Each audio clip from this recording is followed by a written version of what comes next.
A entrevista de hoje é sobre transtorno bipolar e para falar sobre o assunto eu converso com a psiquiatra Maria Helena Ávila. Seja bem-vinda ao Viva Mais. Doutora, para a gente começar, do que se trata o transtorno bipolar?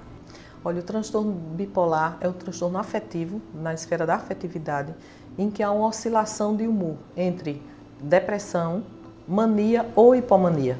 Então, é uma doença, né? A gente chama transtorno doença, em que o indivíduo ele oscila entre uma depressão, um estado depressivo clássico, e um estado de euforia muito grande, que pode chegar à mania ou à hipomania. E que entre um surto e outro ele é uma pessoa normal.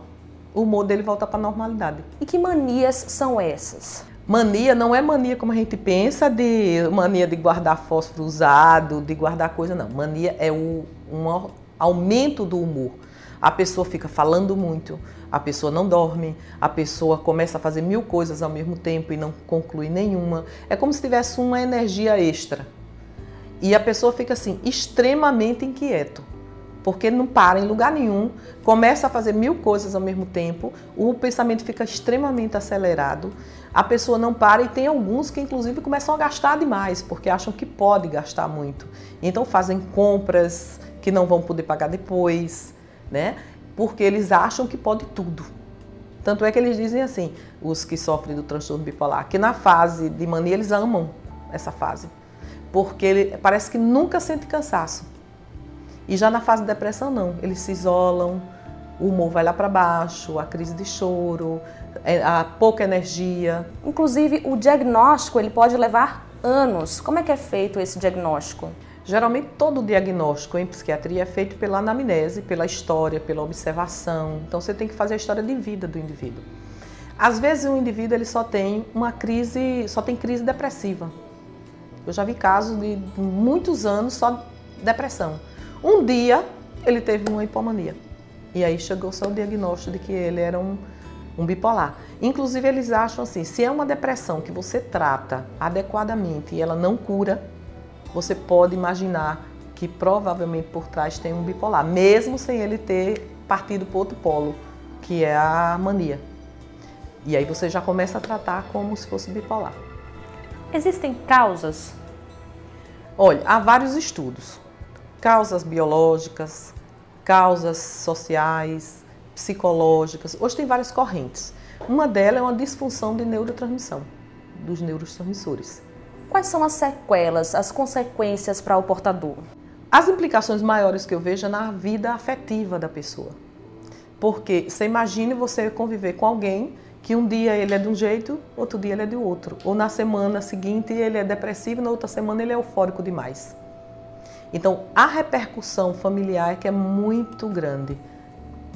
Às vezes no trabalho também, uma repercussão no trabalho, porque ele, na fase de euforia, ele não consegue produzir, porque ele não consegue terminar uma atividade. Ele até começa várias atividades, mas ele não consegue concluir nenhuma.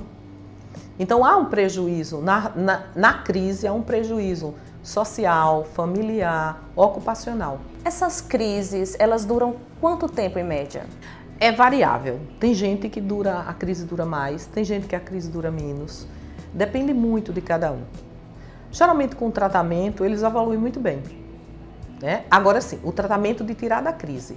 Fora da crise ele precisa continuar em tratamento com moderador do humor, que a gente chama. Do que se trata esse moderador do humor? O moderador do humor é um tipo de medicamento em que a pessoa não oscila esse humor, nem para baixo, nem para cima, nem para depressão, nem para mania. Então, o primeiro moderador do humor, que é o clássico, que é o padrão ouro, que eles chamam, que é o carbonato de lítio, que é uma substância que o nosso corpo não tem e que, ao usá-lo, ele mantém o humor dentro da normalidade. Esse é um tipo.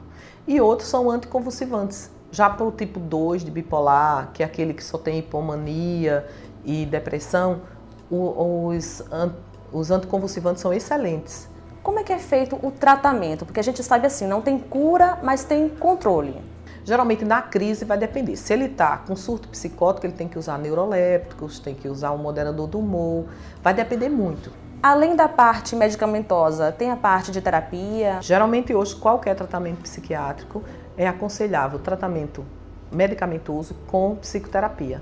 até para a pessoa reconhecer que tem essas limitações, que precisa de tratamento, que precisa se tratar, que é uma doença que é de longo prazo, que não é uma coisa que você vai tomar um remédio e vai ficar bom, você vai sair da crise. Mas a gente sabe que se não der continuidade ao tratamento, ele pode voltar a ter a crise. Então, a terapia é muito importante. Hoje, qualquer tipo de patologia psiquiátrica, a gente recomenda o tratamento medicamentoso e o tratamento psicoterápico. Um outro ponto muito importante é em relação ao preconceito, né? Porque muita gente, por exemplo, quando tem um problema cardíaco, recorre ao cardiologista sem nenhuma dificuldade, mas quando se trata de um transtorno, de algo ligado à psiquiatria, as pessoas têm uma certa resistência em recorrer ao profissional. É um preconceito muito grande, né? Inclusive a Associação Brasileira de Psiquiatria está encabeçando um movimento a nível nacional com um slogan Psicofobia é crime. Nos nossos congressos eles têm levado muitos artistas que têm problemas e que se prontificaram a abrir isso, até para mostrar que não é como antigamente, que isso é uma coisa arcaica, né, do que era doença mental na antiguidade. Hoje não é mais, hoje a gente tem medicamentos e que as pessoas podem muito bem estar aí trabalhando, né, produzindo, mesmo tendo alguns transtornos. Ok, doutora Maria Helena, muito obrigada pelas informações e pela sua participação aqui no Viva Mais. Eu que agradeço, porque eu acho é importante o trabalho de vocês até para desmistificar as pessoas, que a doença mental, como você disse, é o cardiologista, ninguém tem vergonha de dizer que vai ao cardiologista, ninguém tem vergonha de dizer que foi um endócrino, né? E que é uma doença como outra qualquer. Então a gente tem que enfrentar isso muito assim, muito de frente, muito tranquilo e dizer tenho, e aí?